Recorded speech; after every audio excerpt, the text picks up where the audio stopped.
The Sneetches by Dr. Seuss.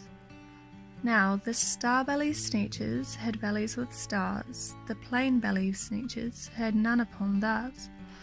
Those stars weren't so big, they were really so small, you might think such a thing wouldn't matter at all. But because they had stars, all the star-bellied Sneetches would brag we're the best kind of Sneetch on the beaches. With their snoots in the air, they would sniff and they'd snort. We'll have nothing to do with the plain belly sort. And whenever they met some, when they were out walking, they'd saunter straight past them without even talking. When the star-bellied children went out to play ball, could a plain belly get in the game? Not at all. You could only play if your bellies had stars, and the plain-bellied children had none upon theirs. When the star-bellied Sneetches had frankfurter roasts, or picnics or parties, or marshmallow toasts, they never invited the plain-bellied Sneetches. They left them out cold in the dark of the beaches. They kept them away, never let them come near, and that's how they treated them year after year.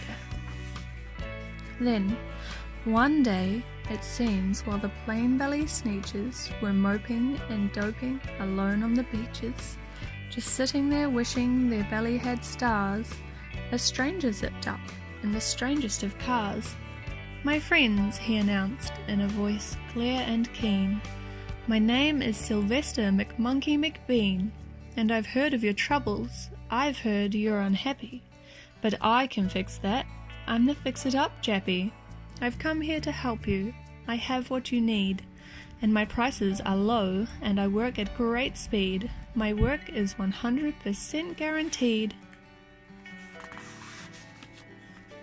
Then, quickly, Sylvester McMonkey McBean put together a very peculiar machine, and he said, "You want stars like a star-belly Sneetch? My friends, you can have them for $3 each.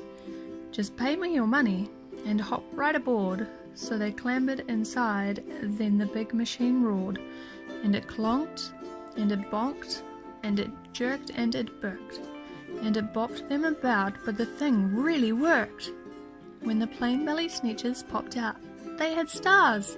They actually did. They had stars upon theirs. Then they yelled at the ones who had stars at the start, "We're exactly like you. You can't tell us apart. We're all just the same now, you snooty old smarties. And now we can go to your frankfurter parties." "Good grief," groaned the ones who had stars at the first. "We're still the best Sneetches, and they are the worst. But now, how in the world will we know," they all frowned, "if which kind is what, or the other way round?" Then up came McBean with a very sly wink, and he said, "Things are not quite as bad as you think. So you don't know who's who, that's perfectly true. But come with me, friends. Do you know what I'll do? I'll make you again the best Sneetches on the beaches, and all it will cost you is $10 eaches." "Belly stars are no longer in style," said McBean. "What you need is a trip through my star-off machine. This wondrous contraption will take off your stars, so you won't look like Sneetches who have them on theirs." And that handy machine, working very precisely, removed all the stars from their tummies quite nicely. Then, with snoots in the air, they paraded about, and they opened their beaks and they let out a shout. "We know who is who, now there isn't a doubt. The best kind of Sneetches are Sneetches without." Then, of course, those with stars got all frightfully mad. To be wearing a star now was frightfully bad.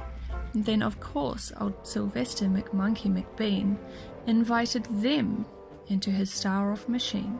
Then, of course, from then on, as you probably guess, things really got into a horrible mess. All the rest of that day, on those wild screaming beaches, The fix-it-up chappie kept fixing up Sneetches. Off again, on again, in again, out again. Through the machines they raced around and about again, changing their stars every minute or two. They kept paying money, they kept running through, until neither the plane nor the starbellies knew whether this one was that one, or that one was this one, or which one was what one, or what one was who. Then, when every last cent of their money was spent, the fix-it-up chappie packed up and he went. And he laughed as he drove in his car up the beach. They never will learn. No, you can't teach a Sneetch. But McBean was quite wrong. I'm quite happy to say that the Sneetches got really quite smart on that day. The day they decided that Sneetches are Sneetches, and no kind of Sneetch is the best on the beaches. That day, all the Sneetches forgot about stars, and whether they had one or not upon theirs.